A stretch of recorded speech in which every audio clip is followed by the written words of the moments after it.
સમાચારમાં આગળ વધીએ તો વડોદરાના બીજેપી કાઉન્સિલર નીતિન ડોંગાએ મ્યુનિસિપલ કમિશનર દિલીપ રાણાને આવેદનપત્ર આપ્યું હતું। નીતિન ડોંગાએ ટીએમસી સાંસદ અને પૂર્વ ક્રિકેટર યુસુફ પઠાણ સામે લેન્ડ ગ્રેબિંગની ફરિયાદ કરવામાં આવે તેવી માંગ સાથે આવેદનપત્ર આપ્યું હતું। તો નીતિન ડોંગાએ કહ્યું હતું કે સમગ્ર મામલો તપાસનો વિષય બન્યો છે તો તપાસ થવી પણ જરૂરી છે।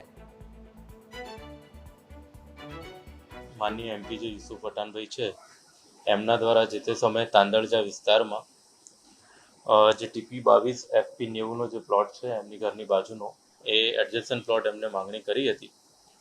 લગભગ 970 જેટલા ચોરસ મીટરનો પ્લોટ એ હતો, એમની માંગણી કરી હતી અને એના આધારે કોર્પોરેશનની સ્ટેન્ડિંગ અને સમગ્ર સભાએ એને જે તે વખતે કિંમત લઈ અને આપવાની મંજૂરી આપી હતી અને એના પછી જે સરકાર દ્વારા એ પ્લોટ નામંજૂર કરવામાં આવ્યો હતો। 2014માં જ પ્લોટ નામંજૂર થયો અને ધ્યાને આવતા કે પ્લોટ નામંજૂર થયેલો છે અને કબજો એમનો છે એટલે અમે એમને ખાલી કરવાની નોટિસ આપી છે। કોર્પોરેશનના થોડા દિવસ પહેલાં ધ્યાન પર આવ્યું કે સાંસદ શ્રી યુસુફભાઈ પઠાણ દ્વારા કોર્પોરેશનની જગ્યા ઉપર ગેરકાયદેસર દબાણ કરવામાં આવે છે, જે અંતર્ગત મેં આજે કમિશનર સાહેબને લેખિતમાં માગણી કરેલી છે કે જો આ વાત સાચી હોય તો જ્યારે યુસુફભાઈ પઠાણે પૂર્વ ક્રિકેટર તરીકે પણ ખેલદિલની ભાવના સાથે આવું કાર્ય ન કરવું જોઈએ, સાથે સાથે હવે એ સન્માનીય સાંસદ પણ છે અને એમણે પોતાના સાંસદના જે એફિડેવિટ હોય એની અંદર પણ કોર્પોરેશનનો ટીપી 22નો ફાઇનલ પ્લોટ 90 નંબર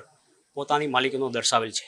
તો જો આ બંને વસ્તુ ખોટી હોય તો 100% આમની સામે લેન્ડ ગ્રેબિંગનો કાયદો મુજબ કેસ દાખલ કરવાની મારી કમિશનર સાહેબને માગણી છે।